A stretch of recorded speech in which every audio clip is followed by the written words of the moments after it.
What's going on, guys? It's Jacob from Topside MMA, and today we're going over Dana White's Contender Series Season 9, Week 2. So you guys know the deal. Let's get right into these fights. First up, we got Tommy Cuozzi versus Ramiro Jimenez, if I'm saying those right. Everyone's picking Ramiro Jimenez this week. 90+% of people, I think it's like 95% of people or something, are picking Ramiro Jimenez. And let me be the first to tell you, I'm picking Tommy Cuozzi. I think Tommy Cuozzi might just be able to get the job done this week. Now, do I think it's guaranteed? No. Do I think it's for sure? No. But these lines for minus 350, for Ramiro being a minus 350 favorite, that's saying that Tommy he has a very, very small chance of hitting or winning this fight. And I just don't think it's like that. I think this line's a lot more even than the books suggest. I think this line is completely off, and I'm going to tell you guys exactly why. Now, we'll start off with Ramiro Jimenez. I'll pull you guys over to my other screen. Boom. Ramiro Jimenez. Now, his record, 10-0. It looks great on paper, and yeah, obviously it is 10-0. Impressive, but if you look at his record, there's a couple red flags that stood out to me. First of all right, you guys can see his 3 most recent fights. Do you see these right here? This was the Combat Global. Look at the dates on all of these. This was his fight. These last 3, it was December 15th, 2023, December 16th, 2023, December 16th, 2023. These were all within the span of 2 days. And the reason why, I forget exactly which one. I think it was the Mauricio Igrulu's one. I was watching this fight, and I watched the start of it, and I see Ramiro, and because it was in the YouTube video, so I had to skip through it, and the fight starts, and Ramiro has this black eye, and he's all busted up, and I'm like, what the hell happened? Did I accidentally skip to the second round or the third round off the bat? I thought I missed a round of it. But then I went back to look. I'm like, no, this fight's just starting. Why does he have a black eye? I look at his record. I'm like, oh my goodness, all these fights were in a day. So I don't know how much you can put behind that. You could look at it as oh, this dude fought 3 times in 2 days. He's a beast. On the other hand, though, it's what? You can't have that much weight on it. If these guys are going in there and fighting the same day twice, that's absolutely insane. Who knows what's going on with the brain and all that? That cannot be good for you. I don't know how it's sanctioned. Absolutely insane. I don't know how some people haven't caught that. Very interesting to me. That completely stood out to me because I'm like, oh my goodness, that totally affects everything. And then if you look too, he hasn't fought since 2023. So what's been going on? It doesn't show that he's had any canceled fights. So he's been inactive since December of 2023. Because he went on a 3-fight run. He might have had a horrible concussion. You never know. Fighting 3 times in 2 days is absolutely insane. So people need to consider that, And the thing is, too, I'm trying to remember if it was no, it wasn't this one. It was the Pablo Burgos fight, too. He was getting dropped. He got dropped 3 times in that fight. And in the first round, he almost got finished. He's one of those guys you can tell where when he gets dropped, he definitely has the ability to recover really quick. It's lights off, lights on. It's really quick. He's not one of those guys where it takes a while. You need to hit him with a big shot, but when he's out, he's done. He's definitely one of those guys where you can rock him and he kind of glitches out there for a second, but then he bounces back. But still, though, that is not a good look to have, especially against this Pablo Burgos dude who's 5-2 at the time. His record's even worse now. What is he at now? It was, I pulled this up. It was, maybe I didn't. Now we can pull it up here. What was his record? What's his record now? 5-3 now. So it's not like he's doing great. You know what I mean? Getting clipped, being almost knocked out by this 5-3 dude did not give me much confidence for him. So for him being a minus 350, this favorite this weekend's absolutely insane. And before I switch you guys back too, we'll talk about Tommy Cuozzi a little bit. Now, with Tommy, the interesting thing about him is that he's actually, I looked to see what gym that he trained at, and it's actually a family gym. So can you guys see this? Yep. This affiliation, the Kami Cuozzi MMA and Fitness. So I went and looked this up. This is apparently his family's gym. I don't know the whole scoop on it. Tommy Cuozzi, that's got to be his dad, uncle, some family member. So that tells me that Tommy Cuozzi, he's probably been fighting his entire life. I didn't read everything about this guy's entire backstory, but you got to assume if he's been growing up around a gym his entire life, this is what he's born with. You know what I mean? He's been doing this probably his entire life, which gives me a lot of confidence that, yeah, he has the experience to be able to hang. And then if you go and look at his fights too, go back, boom. If you go back and look at his fights too, this dude does not go to a decision. He does not go to the scorecards. He finishes dudes. If we saw one fight that really stood out to me with Tommy Cuozzi, if I'm saying his last name right, was the Steele or Arliang fight. Now, if you guys want to go watch this, go back and watch this. It was a very entertaining fight. But besides that, Tommy, he hits this flying knee. You can go watch it. You can see it. It's the most disgusting thing ever. He hits this flying knee on this dude, and it literally knocks his teeth out. The dude's teeth, the Theo Orleans, his teeth go flying in the octagon. You can see them, and at some point, the ref literally has to come, and he like kicks the teeth out of the cage because they're like a hazard to the guys fighting. Absolute madness. Just goes to show like how much power Tommy has with all of his different strikes, and he's good with the Muay Thai. I mean, like this dude is, he's insane. You know, he's reckless, but he has insane power, and we've seen Ramiro cracked before. So I'm like, I've never seen a dude's teeth come flying out, and the ref comes and kicks his teeth off of the damn cage, you know, to get him out of the way. I've never seen that before. It blew my mind, completely caught me off guard. But that just goes to give me a little bit more confidence in Tommy, because I'm like, everyone's saying, well, he has no technical skills, he has no technical ability. The dude's undefeated for a reason. I mean, the level of competition for either of these guys isn't great, but at least Tommy Cuozzi, he's taking camps, you know, he's fighting dudes with full preparation, you know. I mean, Ramiro's just going out here and fighting 3 dudes in 2 days, and it's some weird promotion in Miami, Florida, the Global Combat. It's not like there's a huge difference, you know what I mean? I don't know. This fight just is completely rubbing me the wrong way. I'm taking Tommy because, especially, we know after the first week of the Dana White Contender Series that it was so damn boring that we know these guys are going to want to go out here and put on a show. We know that they're going to want to make a scene. You know, they're not going to want to have some boring fight, because they know even if they win a boring fight, they're not getting a contract, even if it's a boring decision win. So if anyone's going to be the crash out here, Tommy has proven to us that he is the crash out. You know, when we saw Ramiro get into the close, tight-knit scraps with the the Burgos dude, we saw he was not hanging for long, you know what I mean? He got clipped multiple times. And that was the other thing I wanted to say too. I closed it out already about Ramiro's record too, is multiple of his fights, like those global combat fights, those were 2 rounders as well. I can pull it back up for you guys, we can go over it, but it was interesting. It's like all of his fights, they're not even 3 full rounds. Some of those global combat ones, you can go check this out. Bring him up. Because, I mean, of these 3, only one of them went to a decision. It was the Pablo Burgos one, which I thought he could have lost this fight. But you can see 2 5-minute rounds. So it's like he's been fighting these 2-rounders. That was 2023. He hasn't fought since.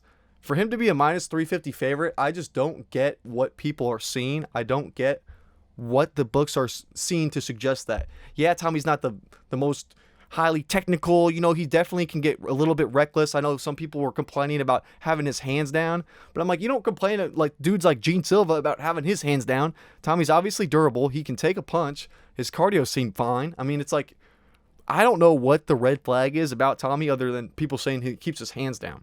People do that. We just saw MVP keeps his hands down. I mean, it's not like that's a style. Yes, it's more defensively vulnerable, but at the same time, you can land nasty shots that you can't land if you have your high guard up. So people, I think, are sleeping on Tommy Cuozzi this week. I'm picking him as the underdog going against 90% plus of the people out there, but I like Tommy. Could he lose this fight? Yes, but if it's 2 guys and they're going into a car crash, we've seen Tommy be able to go into the car crashes and survive and win easily all of his fights inside the distance, whereas with Ramiro, when he got into a car crash, he was getting clipped, he was having chin problems, he almost got knocked out. So give me Tommy this week. I'm picking Tommy. So that does it for this one. Next up, we got Josh Hokit versus Guilherme Uriel. Now, this fight makes sense why the odds are this wide. I like Josh Hokit. If I'm saying Hokit, whichever way, I like Josh in this one. I think he wins this fight. I actually think the line is actually pretty damn accurate. I've watched Guilherme Uriel. Dude is sloppy, man. He's a sloppy heavyweight. He's terrible cardio. He just throws absolute haymakers. He can get clipped on the way in. He is just nothing about him is impressive to me. He does not seem like he belongs in the UFC. Whereas with Josh, he seems like he's ready for the UFC. If you threw him in the UFC right now against a bottom of the barrel heavyweight, he'd probably smoke him. And what I like about Josh is that he's a really good athlete with good athleticism and strength and awareness too in fights. You can see he has, like, you can tell when you watch him fight that he's been a solid athlete his entire life. He just has that feeling. I went to go look into him. They say he was a former NFL player. He was a former D1 All-American wrestler. So this dude has been able to prove his athleticism in all areas of sports, you know, playing at the highest level of football, the highest level of wrestling. absolutely insane. Now he took it to MMA. You can tell too because a lot of his fights he goes in with that wrestling heavy base. You know, he'll stay on the feet, he'll strike with dudes, but you know the second he wants to take it to the ground, he shoots singles, he shoots doubles, he takes guys to the ground, and usually when he gets to the ground, it's absolutely over. So I think that's probably 99%, or maybe not 99, but I'd say it's a very, very high likely chance that that's exactly what happens here. You know, we saw Guilherme, Uriel. I forget exactly what fight it was. We can take a look through these. Oh, all right, I get it here. But we can take a look through these. Josh Hokit. No, it was Guillermo. It was this fight. Yeah, the Lucas Camacho. The second Guilherme had any type of adversity, he just crumbled. His cardio was absolutely garbage, and he was completely death gassed by the end of the first round. They didn't even get there, but it was, towards the end, 4 minutes, 28 seconds left in this fight. He almost had the finish. You know, he was going for it. He almost had it. But the Lucas Camacho dude, when he started to come back into the fight, he was completely death gassed. He had nothing left, and he pretty much put him out. And it was funny, too, because in this fight, Camacho, knocks him down just because you can tell he's just exhausted. It wasn't necessarily completely knocked out cold, but he was he almost so exhausted to where when he finally went down, he was just laying there with his eyes closed. He wasn't getting up. I'm like, the dude didn't get clipped that bad. I think he was just so exhausted he couldn't get back up. So, and that was in the first round too. Yes, I know he was going for the finish, couldn't get it, so it definitely burned him out a little bit more than usual. But it was the sloppiest fight I have seen. You know, it just gave me zero confidence in Guilherme. Same with his other fights. Yes, he's not going to do it out in 1 minute and 27 seconds. I just don't think Josh is going to do some BS like that. If Josh is having any problems on the feet, he's going to take this to the wrestling. He's going to shoot a takedown. He's going to take it to the ground, and it's going to be over from that point. You know, he's good. That's the thing I like about Josh too, is if you watch him on the ground, you know, he's not like a wet blanket type of grappler. He's constantly trying to advance position, land damage, get a submission if he goes for it, or even gets a ground and pound knockout. You know, he's never just trying to hug guys.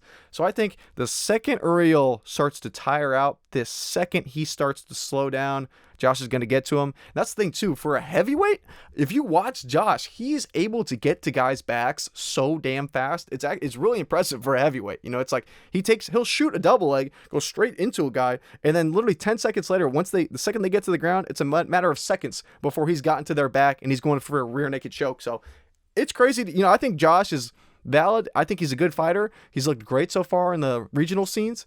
And, you know, Guilherme, Uriel just really hasn't. So I get why this line is very far. I totally get it. I think Josh is honestly a safe parlay piece this week. If you want to play him at that, I think it's actually decent value because I just don't see a reality in Uriel winning other than a lucky haymaker, bomb shot, knockout. But other than that, I don't see a reality in which Uriel is going to win this fight. He's just not impressive to me at all.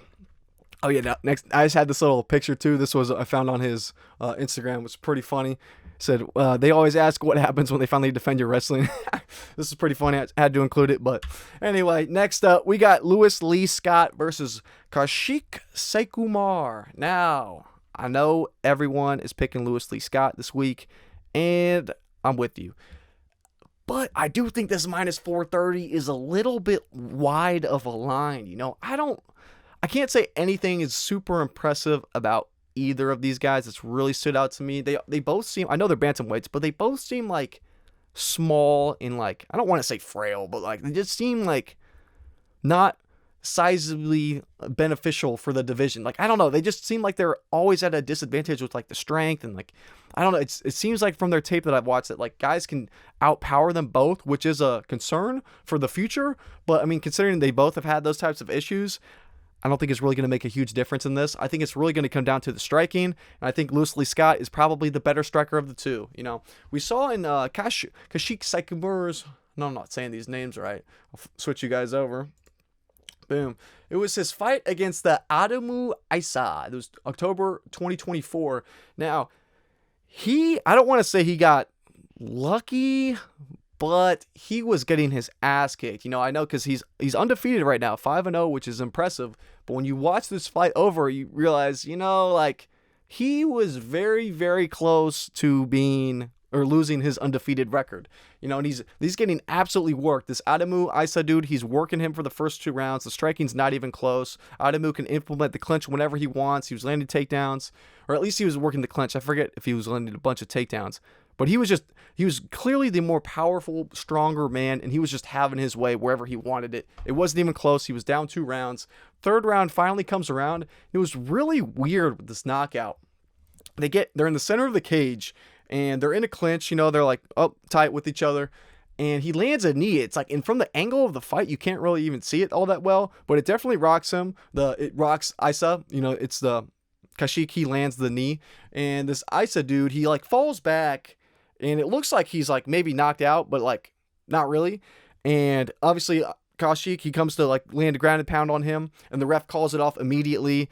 And at first, when I first watched it, I was like, okay, maybe he was knocked out. And I replayed it and I watched it again, and it really was. It's a tricky call. I could get why it was called off by the way it looked at first. And, maybe he went out for a split second, but he bounced back. It's like the second he like hit the ground, you could tell, even the announcer said it, or the commentators, they were saying like his neck didn't snap back and like hit the canvas. Usually when someone gets knocked out, they're just limp and they fall out. So it seemed like by the time he hit the canvas, it almost like woke him back up and he was completely back, because the second the ref called it, he was like protesting it. And it's not like a protest in it where the guy's like not even conscious and he's like holding on to the ref and he's like, why'd you stop it? Like, no, he was fully conscious. He like got back up. He's like, why'd you stop it? I was there. And he's like, running around the cage. Like, he was clearly fully there mentally, at least, I mean, the majority of the way there. So it likely was an early stoppage. If you had a different ref in there, it definitely might have not have been stopped. If they had Herb Dean or Herzog in there, that fight would not have been stopped. So it's one of those things where, yeah, he landed a clean shot. Did he deserve the knockout win? Does he deserve the undefeated record? Maybe not. You never know, because if that fight went to a decision, he definitely would have lost, would have taken his undefeated record. And yeah, I know the dude was 4-1 at the time. I feel like he had a couple more fights, 5-2. Yeah, not a ton, but the guy's not great. But at the same time, it's like, if you listen to someone the caliber like that, you got to assume Louis Lee Scott is going to be able to do the same thing. He was getting worked in the striking. Kaushik was throughout that entire fight. And it's like, yeah, I haven't watched every single one of his fights, but it's like from the ones that I have seen, it's just like nothing has really stood out to me from Kaushik to really give me a ton of confidence. And it's like the other thing, you can't default to it, but it's like the MMA scene in India is not the best. So if I'm going for 2 undefeated guys, I'm going to trust that England guys or English guys undefeated record a little bit more.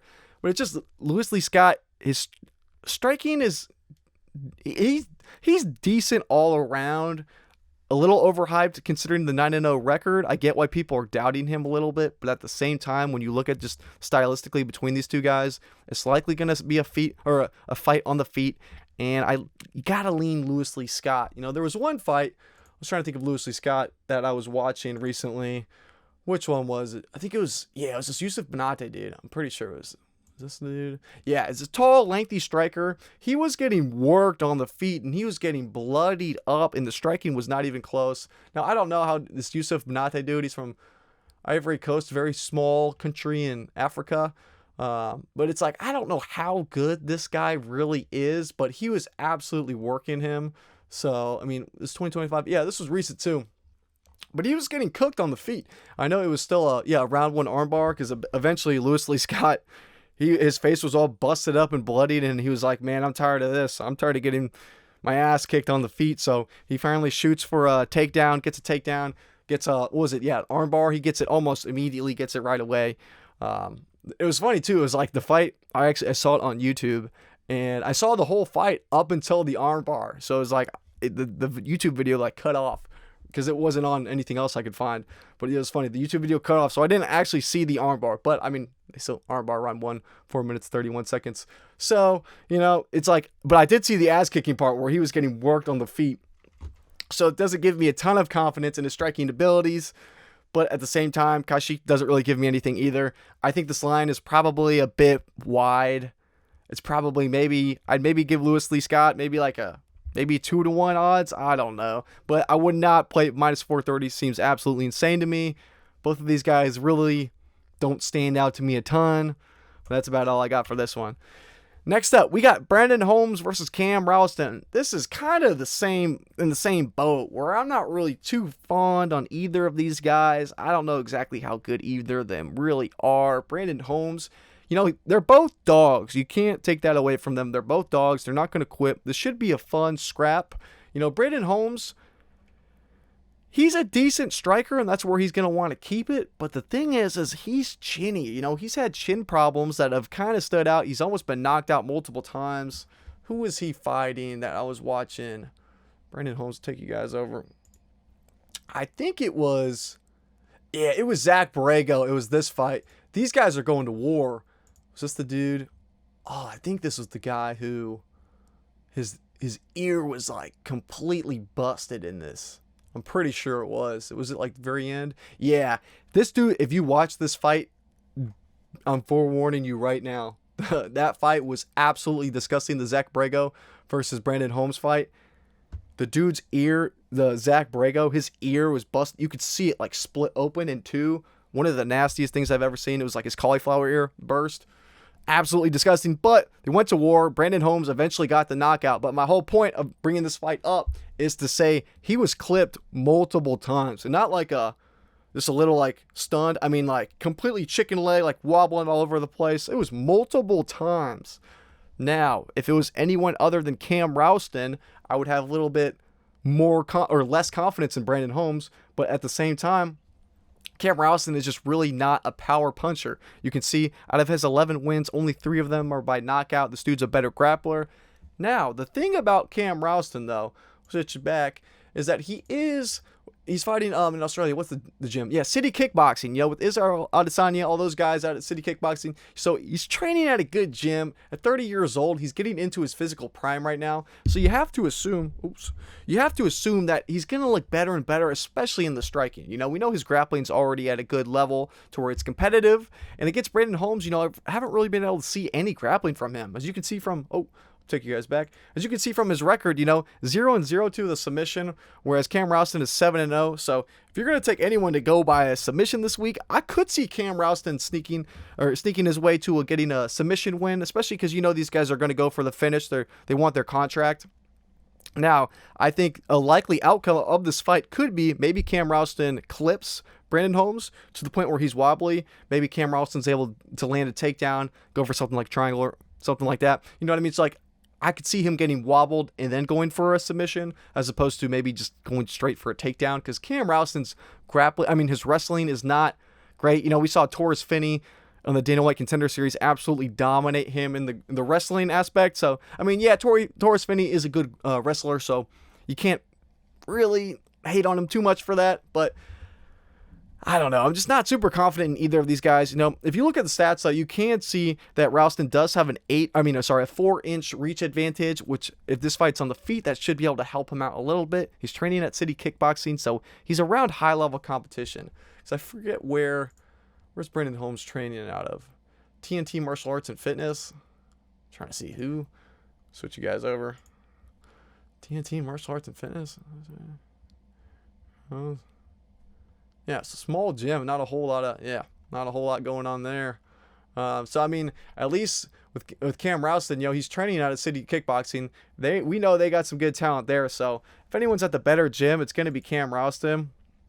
So honestly, I'm going with the dog this week. I'm taking Cam Rowston plus 135. I think that's decent value. Both these guys are going to be going crazy.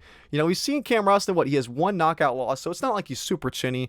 The level of competition's not great from either guy, honestly. So I don't know. I don't want to say the records are like padded, but at the same time, it's like the Brandon Holmes 5-0 undefeated doesn't really give me a whole lot, and the 11-3 might make Cam Rowston look a little better than he is. But these guys are both around the same age. They're reaching their physical prime. I don't know how well, whoever wins this fight, I don't even know if either one would get a contract. Unless it's like some crazy finish. I could see Cam Rowston getting a submission. Brandon Holmes maybe could get a knockout. Maybe he could get knocked out too. I don't know. Don't have a ton of confidence in this one. This feels close to a pick'em. So for that being said, I got to go dog or pass. I got to go Cam Rowston for the pick this week, but not very confident at all in this one. I could see it going either way. Next up, in the main event, we got Manuel Exposito versus Jose Delano. Now, going with the favorite, I'm going with Jose Delano. I think the minus 500 is actually decently fair. I'd say it's less fair, maybe more wide, rather. I think it's a little bit more wide than it should be, just because at featherweight, you know, anything can happen. The lighter weight classes, the skill is going to be a little closer, but it's just, if you look at Manuel Exposito, if you look at his tape, this dude, seriously, I mean, he blocks punches with his face. Like, he eats punches. He doesn't even try. He literally, he should just put his hands down, because his chin just absorbs everything. I mean, this dude, his striking is so poor.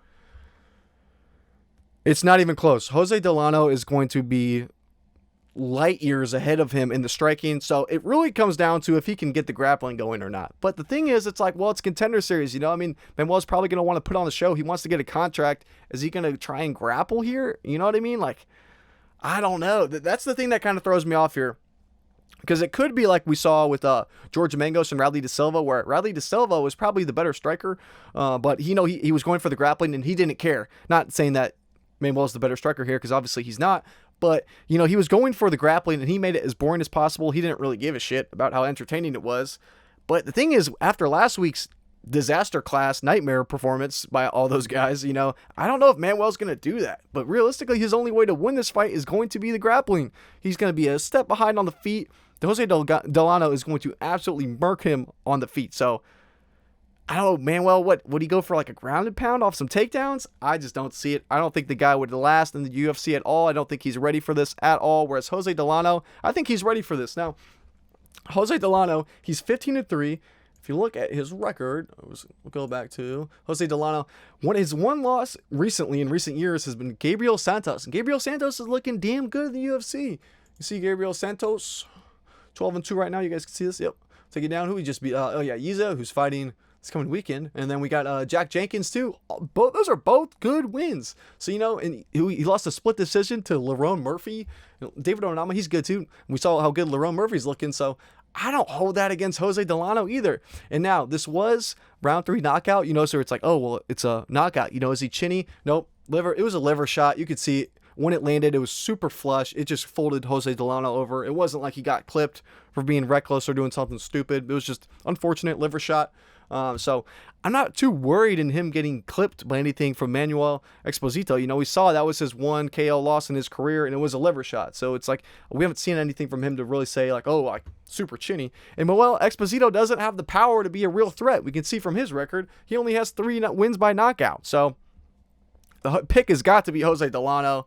Not even close. I am confident in Jose Delano. I just don't see a way for Manuel Exposito to win this at all, unless he makes it a boring wrestling match, which guarantees he doesn't get a contract. So the pick's got to be Jose Delano. Confident in this one. So yeah, that does it for this.